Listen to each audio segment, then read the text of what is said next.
Bonsoir à tous, bonsoir à toutes. Bienvenue sur le plateau de la Grande Team. Ravi de vous retrouver.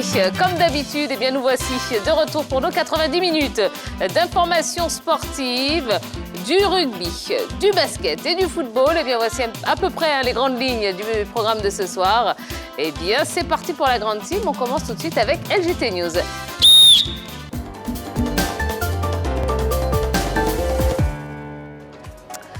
Et on ouvre les news de ce soir avec du tennis, Roland Garros. En MMA, combat confirmé pour Whittaker et Vettori. L'affiche était dans les airs depuis longtemps, désormais c'est officiel. Le combat entre Robert Whittaker et Marvin Vettori aura bel et bien lieu en cage. Les deux combattants s'affronteront au cours d'une soirée de la venue de l'UFC à Paris le 3 septembre prochain. L'Australien Robert Whittaker reste sur une défaite face au champion incontesté, le Néo-Zélandais Israël Adesanya en février dernier. L'Italien Marvin Vettori, battu lui aussi par Adesanya, peut s'appuyer sur son dernier fait d'armes. Une victoire devant Paulo Costa en octobre pour défier son prochain challenger. L'essentiel de l'actualité sportive de ce jour. Oui, on va pouvoir attaquer le vif du sujet avec la team de ce soir qui est là, qui est présente et qui est prête. Bonsoir messieurs. Bonsoir Tia. Bonsoir Tia. Comment allez-vous? Ça va bien, oui. Ouais, Henri Jo? Ouais, ça va. Qu'est-ce qu'il y a? Ça va bien. Arrive? Non, ça Pourquoi va. vous faites des petits yeux comme ça pour me dire que... Enfin, c'est bizarre. Il n'y a que moi qui le trouve bizarre, ce soir? Non, pas du tout. Ah bon, d'accord. Ah. Il a été comme ça toute la journée d'ailleurs. Ah bon? À faire des petits yeux ou vous me faites des petits yeux? Non, j'ai des petits yeux. Ah d'accord, ok, très bien. Voilà. Bonsoir Roger Stéphane, bonsoir Jean-Philippe. Oui, ça va, super. Vous nous avez manqué hier. Hein? Un petit coup de mou, mais ça y est, on est reparti là. Ça y est, jusqu'à la fin de la semaine, je suis là et en pleine forme. Voilà, allez, la question LGT de ce soir, je vous la donne. Quelle attaque des éléphants face au Chipolopolo de Zambie? Bon, eh bien ça y est, on va tous se transformer en sélectionneurs. Oui, nous serons tous les Jean-Luc Gasset ce soir et on va essayer... Sans commentaire.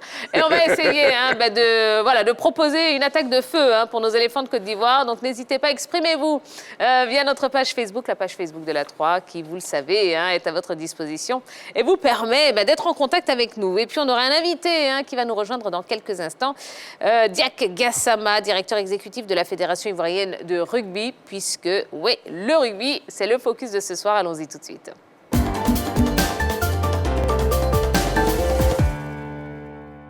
Un important rendez-vous se profile pour les éléphants rugbymen. Du 1er au 10 juin, ils seront à l'épreuve de la Coupe d'Afrique des Nations à Marseille, en France. Un tournoi qui a valeur de qualification pour la Coupe du Monde 2023. Dans 2 semaines ou presque, la Team Orange sera en concentration dans le sud de la France pour se préparer à cette rude bataille qui s'annonce. Directeur exécutif de la Fédération ivoirienne de rugby, Monsieur Diak Gassama, est dans la grande team ce soir pour nous livrer tous les détails de cette expédition. Eh bien, accueillons-le. Bonsoir, monsieur Diak Gassama. Bonsoir, Etia. Bonsoir, la grande. Monsieur. Comment allez-vous? Ça va bien. Bon, eh bien, ça fait plaisir de vous avoir sur le plateau. Merci d'avoir accepté l'invitation. Merci beaucoup. Ah bah oui, vous auriez pu refuser, par exemple. C'est ça. Bon, ben, on va parler rugby avec vous, puisque dans quelques semaines, il y a ce grand rendez-vous, donc des semaines qui s'annoncent décisives pour le rugby ivoirien, avec notamment cette Coupe d'Afrique des Nations. Comment se prépare cette échéance au niveau de la fédération? D'accord.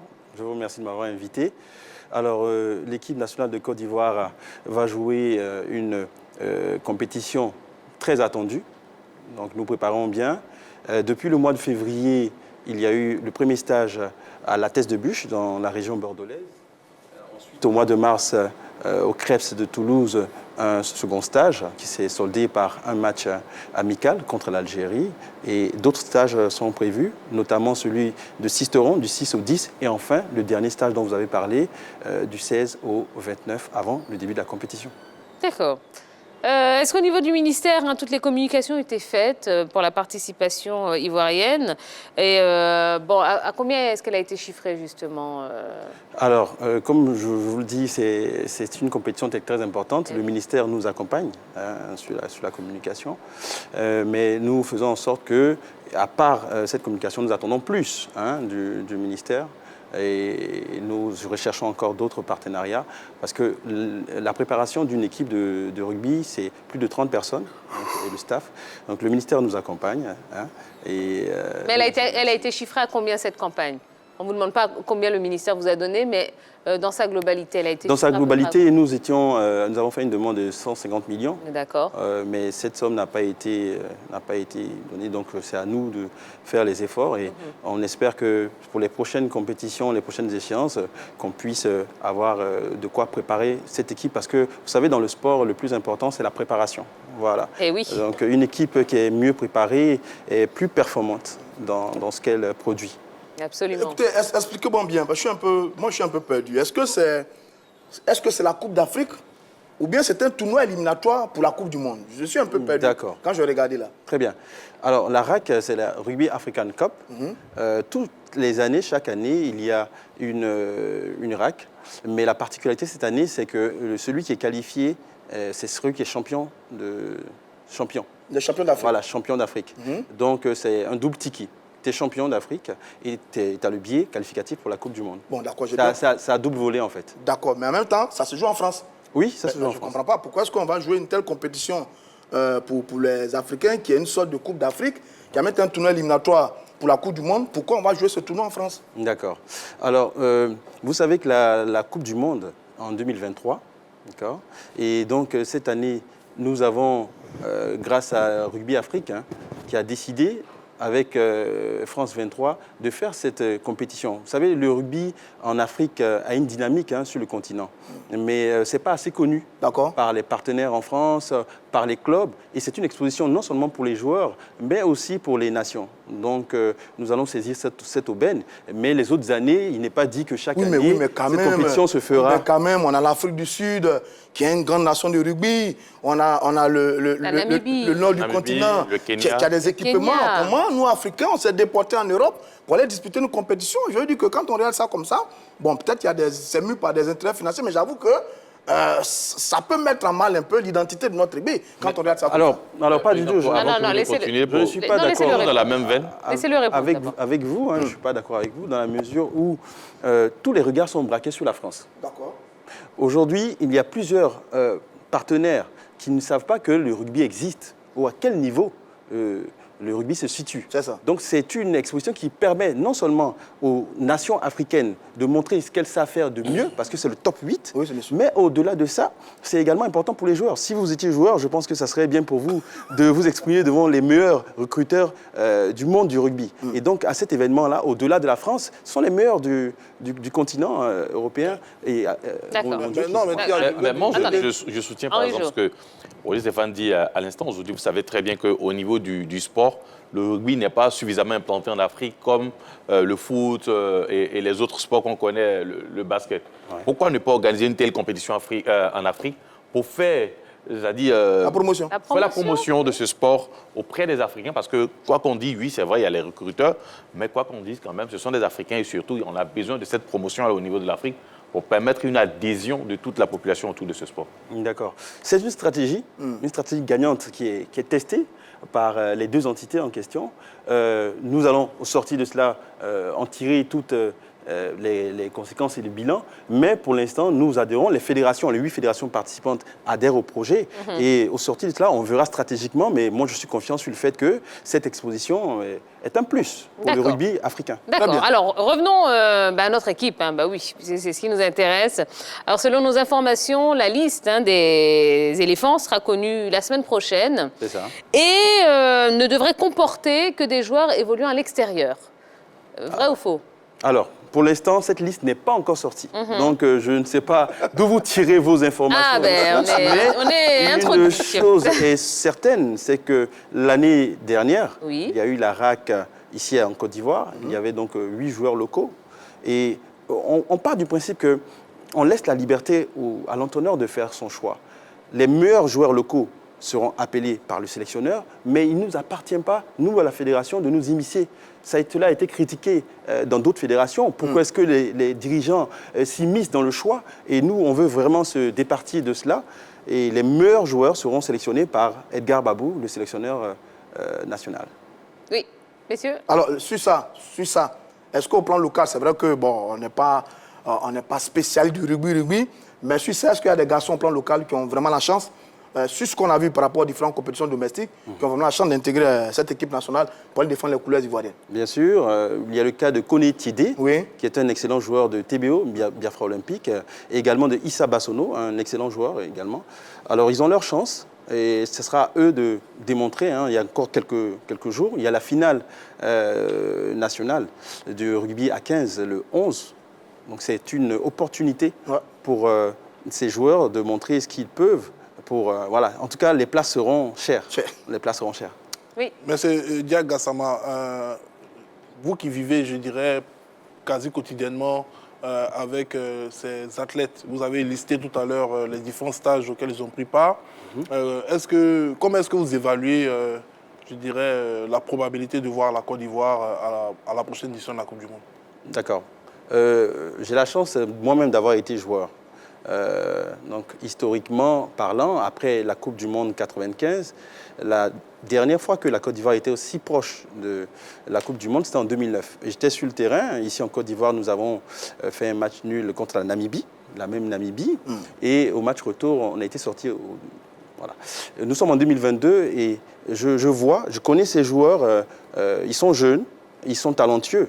Et nous faisons confiance à leur capacité. Notre rôle en tant que dirigeants fédéraux, c'est de mettre en place les conditions nécessaires pour qu'ils puissent démontrer tout ce talent-là. Mais nous avons confiance en leur potentiel. Alors, ces fameux adversaires, si mes informations sont bonnes, Algérie, Namibie, Burkina Faso, Zimbabwe, Sénégal, Kenya, c'est jouable? Bien sûr que c'est jouable. Nous avons battu la Namibie. La Namibie qui fait peur à tous les pays africains. On a perdu face à l'Algérie. On a perdu face à l'Algérie, mais il y a un contexte important, c'est que l'entraîneur national Edgar Babou avait envie de voir de nouveaux joueurs qui n'avaient jamais porté le maillot national. Donc ce choix stratégique lui a permis de voir quels sont ceux qui sont capables de pouvoir tenir face à la compétition. Lors de cette compétition, nous aurons l'équipe prête à la bataille. C'est jouable. On peut passer ces équipes-là. Tout à fait. Pour espérer se qualifier. Tout à fait. Vous savez, quand on me pose cette question, je me rappelle encore des questions qui étaient posées l'année dernière. Est-ce qu'on peut battre la Namibie? Même si on joue à domicile, mais c'est la Namibie. Oui, quand même. Je pense qu'il ne faut pas faire de ça monstre. Toutes les équipes se valent. Aujourd'hui, le niveau du rugby a beaucoup évolué en Afrique et c'est aux joueurs de saisir leur chance. Bon, une question personnelle. Quelle est la situation de l'Afrique du Sud? Parce que c'est le top niveau, c'est un level au-dessus de tout le monde, l'Afrique du Sud. C'est ça. C'est ça? C'est ça. Ah, alors, l'Afrique du Sud fait partie du tournoi des Tri-Nations, avec l'Australie, avec la Nouvelle-Zélande. La France, etc. Voilà. Au niveau de l'hémisphère nord, il y a le tournoi des 6 nations qui sont qualifiées d'office. En Afrique, l'éliminatoire ne se fait pas avec l'Afrique du Sud. Ah, d'accord. C'est nous, la Namibie et les autres nations. Hors catégorie, l'Afrique du Sud. Alors, ils sont prenables. Ah non, c'est pas possible. Mais ils sont prenables. Non, ils ne sont pas possible. Mais vous partez défaitiste. Des éléphants, on n'est pas des éléphants. C'est vrai que pour l'instant, personne ne peut saluer ça. Il ne peut pas le dire. L'Afrique du Sud. Ils sont injouables sur le continent. Bon, très bien. Quelles sont les dispositions qui ont été prises justement pour ce stage qui aura lieu du 16 au 28 juin prochain? D'accord. Mais nous avons fait en sorte que tous les joueurs qui vont participer à ce stage soient informés, donc ils sont informés. Également, la charte des joueurs, la charte éthique leur permet de pouvoir comprendre tout l'univers. En termes de dotation, ils sont informés également de tout ce qu'ils auront comme dotation. Nous sommes à leur écoute, donc quotidiennement, pour voir leur état de forme, parce qu'il y a certains joueurs qui avaient, quelques mois de cela, été blessés, qui n'ont pas pu participer à ce match dont vous avez parlé. On a l'écoute et les retours sont bons, les joueurs sont motivés et on espère qu'ils vont cartonner. Voilà, alors, justement, quel est l'objectif minimum assigné aux éléphants pour cette CAN? C'est la qualification. Voilà. Minimum, je pense que les quarts de finale se jouent. Donc, il n'y a pas à calculer. C'est soit on passe les quarts de finale contre le Zimbabwe, ou soit on revient à la maison. Voilà. Donc, aujourd'hui... Quart de finale minimum. On est déjà en quart de finale. Oui. Donc, on ne vise pas la défaite. On vise le ticket. Il n'y a que 8 nations. Il y a 8 nations. 8 nations. Il y a 8 et nations. Une seule place qualificative. Une seule place. Ah, voilà, la place est chère. Sachant que le finaliste malheureux pourra Les barrages. Pourra jouer les barrages. Les barrages, d'accord. Voilà. Donc les barrages permettront justement... ça, c'est plus difficile les barrages. C'est mieux d'être champion que de chercher à aller rencontrer l'île Tonga ou le Canada. Voilà, c'est possible, mais c'est mieux d'être champion d'Afrique. Monsieur Diack, au vu de tout ce qui a été mis en œuvre par la fédération pour permettre à notre équipe d'être dans des dispositions optimales, qu'est-ce qui manque réellement au rugby ivoirien pour pouvoir s'inscrire dans la durabilité en termes de qualification dans cette compétition qu'est le mondial? Qu'est-ce qui nous manque? Parce que je pense qu'on a des hommes, on a les capacités physiques, on a les ressources humaines, mais qu'est-ce qui nous manque? Qu'est-ce qui fait cette différence-là? Qu'est-ce qui fait en tout cas cette différence entre le rugby des autres nations africaines? Je parle de la Côte d'Ivoire qui semble avoir des prédispositions, par exemple, avec l'Afrique du Sud, entre autres. D'accord. Alors, bon, vous donnez le cas de l'Afrique du Sud. Oui, je peux pas la même... Voilà, je peux prendre le top pour essayer de comprendre. Voilà, mais au-delà de l'Afrique du Sud, les autres nations, le top 8, sensiblement au niveau de la performance, nous avons de quoi rivaliser avec. Après, pour répondre précisément à votre question, qu'est-ce qui fait que nous ne nous qualifions pas pour la Coupe du Monde? Nous avons fait un bilan. Et le bilan, c'est qu'il faut développer encore plus le championnat local. Donc, de sorte que les meilleurs talents sortent de ce championnat.